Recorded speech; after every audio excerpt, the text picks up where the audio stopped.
গতকাল রাজধানীর ঢাকায় যুবদল নেতার নাম ব্যবহার করে প্রকাশ্যে চাঁদা আদায়ের অভিযোগ ওঠে স্থানীয় নেতাকর্মীর বিরুদ্ধে। ভাইরালকৃত ভিডিওতে দেখা যায় সংঘবদ্ধভাবে প্রকাশ্যে দোকান থেকে চাওয়া হচ্ছে মোটা অঙ্কের চাঁদা দিতে অস্বীকার করার পর পরবর্তী সময় এক পর্যায়ে বাকবিতণ্ডায় জড়িয়ে পড়ে দোকানদারের সাথে।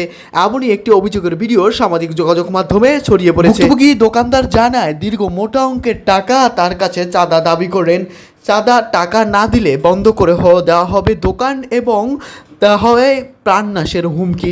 পরবর্তী সময়ে তিনি দিতে অস্বীকার জানালে এক পর্যায়ে বাকবিতণ্ডার পর তাকে ওখান থেকে নিয়ে যায় বলে অভিযোগ ওঠে। রাতেই ঘটনা ঘটলে আশেপাশে থাকা সাধারণ মানুষ সে ভিডিও ধারণ করলে দ্রুতই সামাজিক যোগাযোগ মাধ্যমে ছড়িয়ে পড়ে। নেটিজেনদের মাঝে শুরু হয় নানা আলোচনা সমালোচনা।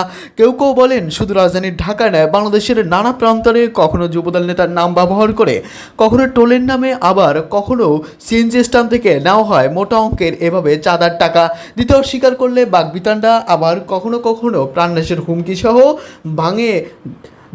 ভেঙে হয় সেই সকল গাড়ি অথবা দোকানের ভিডিও সামাজিক যোগাযোগ মাধ্যমে ছড়িয়ে পড়লে নেটিজেনদের মাঝে শুরু হয় নানা আলোচনা সমালোচনা। কেউ কেউ বলেন শুধু এই সিলেট নয়, বাংলাদেশের নানা প্রান্তরে এভাবে বিভিন্ন নেতাকর্মীর নাম ব্যবহার করে নেওয়া হচ্ছে চাঁদার টাকা।